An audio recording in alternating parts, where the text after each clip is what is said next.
দেখেছিস কত রাত হয়ে গেল। আমি তখনই তোকে বলেছিলাম এভাবে কাউকে না বলে আসাটা ঠিক নয়, তুই তো আমার কোনো কথাই শুনলি না। আরে বাবা, তুই এত ভয় পাচ্ছিস কেন বলতো? কিছুক্ষণের তো রাস্তা, কিছুক্ষণের মধ্যে আমরা পৌঁছে যাবো।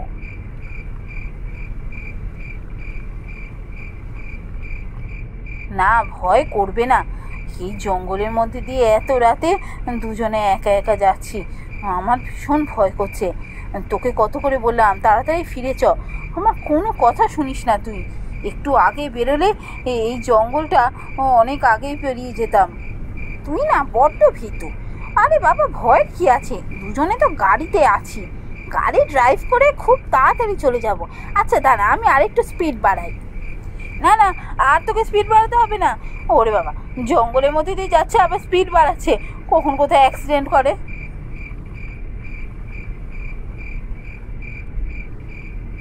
বাবারে বাবা, এতেও তোর ভয়? তুই না বড্ড ভীতু।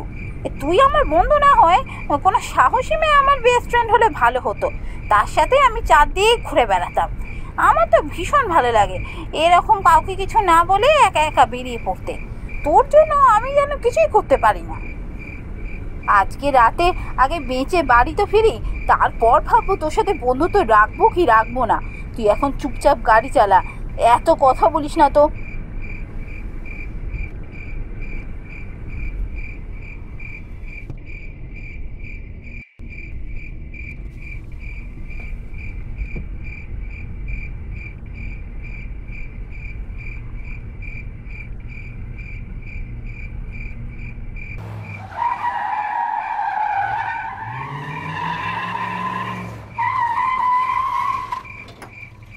কিরে, কি হলো? গাড়ি হঠাৎ দাঁড়িয়ে গেল কেন? কি জানি, বুঝতে পারছি না। গাড়িতে মনে হয় কোনো সমস্যা হয়েছে। কি হবে এখন? আমি তো গাড়ির কিছুই জানি না। কি বলি? তুই গাড়ির কিচ্ছু বুঝিস না, শুধু ড্রাইভটাই করতে জানিস? হয়ে গেল, এবার তাহলে কি হবে? গাড়ি আর চলবে না?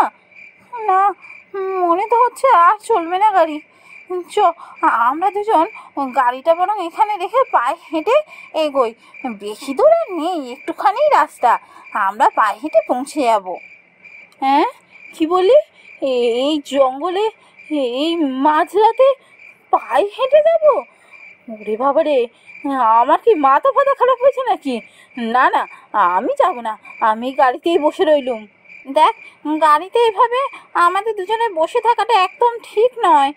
এই জঙ্গলের মধ্যে চোর ছেঁচোর ডাকাতের কি কোনো অভাব আছে? কখন কি হয়, গাড়ি নিয়ে বেরিয়ে যেতাম, কোনো ভয় ছিল না।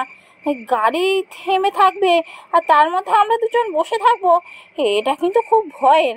তার থেকে আমরা দুজন হাঁটতে থাকি, ঠিক আমরা এই কিছুক্ষণের মধ্যেই জঙ্গল পেরিয়ে যাব, তারপরে তো আমাদের বাড়ি এসে যাবে, আর বেশি দূর তো নেই। চ চ, এভাবে বসে থাকিস না। এভাবে কখনো আর তোর সাথে কোনোদিনও কোথাও যাব না। বাড়িতে কাউকে কিছু না জানিয়ে এসেছি, বাড়ির লোক যে খোঁজ করতে এদিকে আসবে তাও সম্ভব নয়, কেউ জানেই না কোথায় এসেছি আমরা। এখন পায়ে হেঁটে না এগোনো ছাড়া তো আর কোনো রাস্তাও নেই। অগত্যা, চ, হাঁটতে শুরু করি।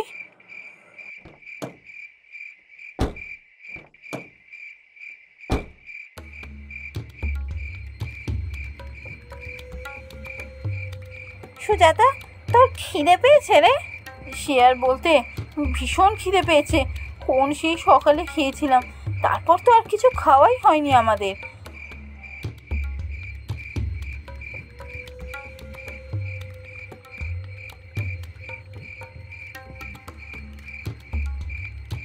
হ্যাঁ রে, ঠিক বলেছিস, আমারও খুব জোর খিদে পেয়েছে।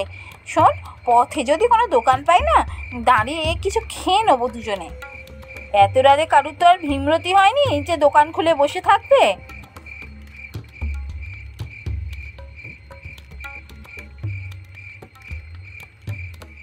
আচ্ছা ঠিক আছে, রাত হয়ে গেছে মানছি, তুই এত রেগে যাচ্ছিস কেন?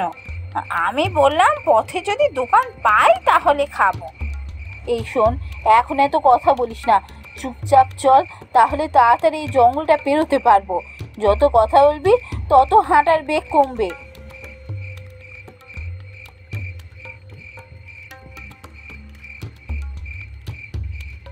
দেখ, গল্প করতে করতে গেলে ভয় লাগবে না, তাই তো এত কথা বলছি। যাক, তাহলে এবার তোরও ভয় করছে। তা ভয় করবে না? এই জঙ্গলের মধ্যে দিয়ে দুজনে হাঁটতে হাঁটতে যাচ্ছি, ভয় করাটাই স্বাভাবিক। আমি যতক্ষণ ড্রাইভ করছিলাম আমার ভয় করেনি, কিন্তু গাড়ি থেকে নেমে হাঁটতে গিয়ে ভয় করছে। সেই জন্যই তো এত কথা বলছি তোর সাথে। আর তুই তো খালি আমার উপর রেগেই যাচ্ছিস। ভুল না হয় একটা হয়েই গেছে, তার জন্য এত রাগারাগি করার কি আছে বলতো? আচ্ছা ঠিক আছে, রাগ করবো না। এখন তুই চুপচাপ চ। যত বেশি কথা বলবি হাঁটা তত আস্তে হয়ে যাবে। আমাদের তাড়াতাড়ি হেঁটেই জঙ্গলটা পেরোতে হবে। চল এখন চুপচাপ।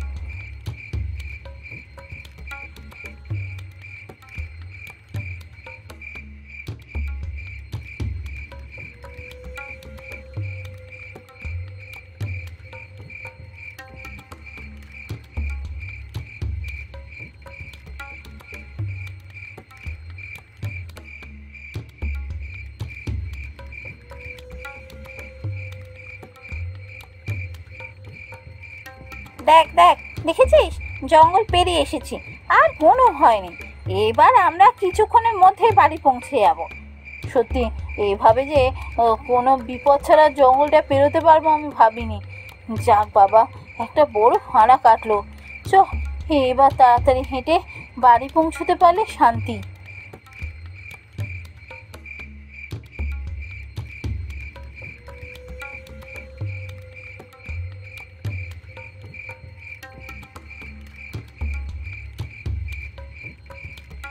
এই, ওই দেখ রে, একটা দোকান দেখতে পাচ্ছি, আলো জ্বলছে। আমার মনে হয় ওখানে কিছু খাবার দাবার পাওয়া যাবে জানিস। চ, আমরা দুজন ওখানে গিয়ে একটু কিছু খেয়ে নিই। এত রাতে দোকান খোলা? না না, ওই দোকানে যাওয়াটা ঠিক হবে না।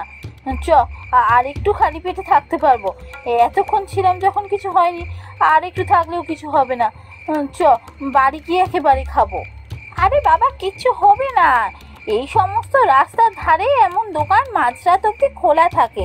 কত মানুষ রাতে যেতে যেতে এইসব দোকানে ঢুকে খাবার খায়, সেজন্যই এরা খুলে রাখে। আমি বলছি কোনো ভয় নেই। চ চ, একটু কিছু খেয়ে নি, খুব খিদে পেয়েছে। আচ্ছা ঠিক আছে, চল তবে।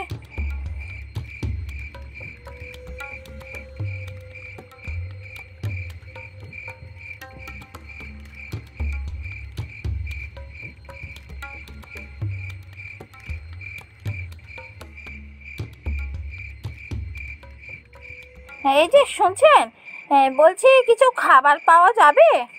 খাবার? হ্যাঁ, খাবার পাওয়া যাবে তো।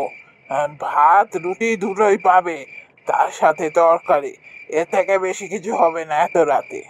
হ্যাঁ হ্যাঁ, এতেই চলবে। আমাদের দুজনকে বরং ভাত আর তরকারি দিন।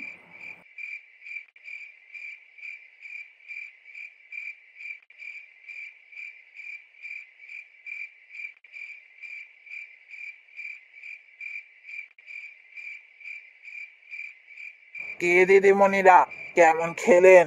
ভালো লেগেছে? খুব ভালো খেতে। এত সুস্বাদু খাবার আমি কোনো দিনও খাইনি। সত্যি, সত্যি এমন সুস্বাদু খাবার কোনোদিনও খাইনি। কি আপনিই রান্না করেছেন সব? হ্যাঁ, আমি ছাড়া আর কে রান্না করবে? গরিবের ছোট্ট দোকান, আমি সব রান্না বান্না করি। ঠিক আছে, আপনার কত টাকা হলো বলুন। টাকা? না না, টাকা লাগবে না। আপনারা আসুন এখন। আপনারা মাঝরাতে বিপদে পড়ে এসছেন, তাই একটু খাইয়েছি। এর জন্য আর টাকা নেব না। আমার যত টাকা ওঠার দিনের টাকা উঠে গেছে। আপনারা এখন আসুন। না না, তা কি হয় নাকি? আপনি আমাদের এত কিছু খাওয়ালেন আর টাকা দেবো না? আপনার তো লোকসান হয়ে যাবে। না না না, টাকা লাগবে না বললাম তো একবার। যান, আপনারা যান তো এখন এখান থেকে। কি ব্যাপার হলো বলতো? আমাদের এরকম দূর দূর করে তাড়িয়ে দিল কেন? আমরা তো টাকা দিতে গিয়েছিলাম, খারাপ কিছু তো বলিনি। আমিও তো সেটাই বুঝতে পারলাম না, আমরা এমন খারাপ কি বললাম যার জন্য আমাদের এমন দূর দূর করে তাড়িয়ে দিল। খেয়েছি, তার টাকা দেওয়াটা উচিত সেটাই বলেছি। কি জানি, লোকটা মনে হয় একটু পাগল আছে জানিস তো। যাগে, চ আমরা বাড়ির পথে রওনা দিই। এসব আর ভাবার দরকার নেই, অনেক রাত হয়ে গেছে। আমি আর অনিতা আর কিছু না ভেবে আবার এগোনো শুরু করলাম।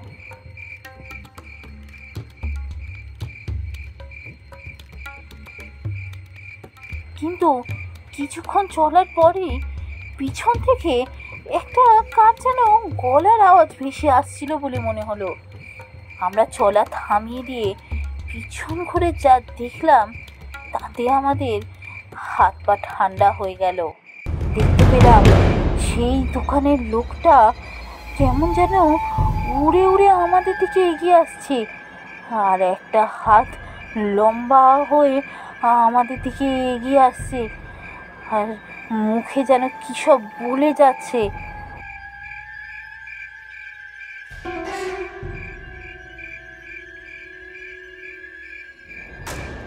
কি হলো, টাকা দেবে না? টাকা দেবে বলছিলে, দাও টাকা, টাকা দাও, না দিয়ে কোথায় যাচ্ছ? টাকা দাও বলছি। এ কি, এসব কি দেখছি? এই সুজাতা, ওরে বাবা, চ পালা পালা এখান থেকে, দৌড়ো। এরপর আমরা দুজন রুদ্ধশ্বাসে দৌড়তে শুরু করলাম। কোথায় কি হচ্ছে কিচ্ছু জানি না, পিছন দিকে তাকানোর সাহস নেই, শুধু সামনের দিকে তাকিয়ে দৌড়ে যাচ্ছে।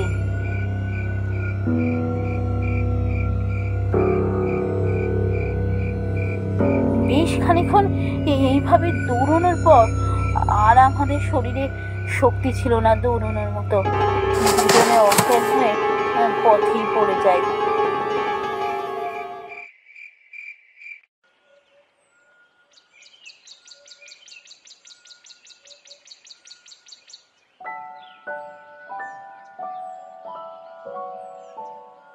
সকালে যখন জ্ঞান ফিরে এলো তখন দেখি আমরা দুজন একটা বিছানায় শুয়ে আছি। কিছুক্ষণের মধ্যে বুঝতে পারলাম আমরা দুজনেই অনিতার বাড়িতে শুয়ে আছি। কি বলতো, কি কাণ্ডটাই ঘটে যাচ্ছিল? তোরা দুজন কাউকে কিছু না বলে ওখানে কোথায় গিয়েছিলি? কি করতে গিয়েছিলি? আহা, কি যে করো না, এখন এসব প্রশ্ন থাক, সবে ওদের জ্ঞান ফিরেছে, একটু গরম দুধ খাক আগে। আচ্ছা, আমরা দুজন এখানে কি করে এলাম? কিছু তো বুঝতে পারছি না। কি করে আর আসবি, আমি নিয়ে এসেছি। হাইওয়ের পাশে দুজনে তো অজ্ঞান হয়ে পড়েছিলি, তোদের ফোন থেকে নাম্বার পেয়ে আমাকে ফোন করেছিল, তখন গিয়ে দেখি তোরা দুটোতে অজ্ঞান হয়ে পড়ে আছিস। ওখানে কি করছিলি ওখানে? ওদিকে পুলিশ জঙ্গল থেকে আমাদের গাড়ি খুঁজে পেয়েছে। গাড়ি নিয়ে দুজনে কোথায় গিয়েছিলি একা একা, কাউকে কিছু না বলে? তখন আমি সমস্ত ঘটনাটা কাকুকে খুলে বললাম। তোদের দুটোরই মাথা গেছে, ওখানে কোনো খাবার দোকান নেই। হ্যাঁ ছিল বেশ কিছুদিন আগে ওখানে একটা দোকান, তবে শুনেছি হাইওয়ে একটা লরি নাকি গিয়ে ওখানে ধাক্কা মেরেছিল, আর তাতে দোকানের মালিক মারা গেছে। ওখানে তারপর থেকে আর কোনো দোকানই নেই। সে কি, তার মানে তোরা দুজন ভূতের পাল্লায় পড়েছিলি? হে ভগবান, এ কি সর্বনাশ হয়েছিল! কত বড় ফাঁড়া থেকে বেঁচে ফিরে এলি তোরা। আমি আমি মন্দিরে গিয়ে পুজো দিয়ে আসবো।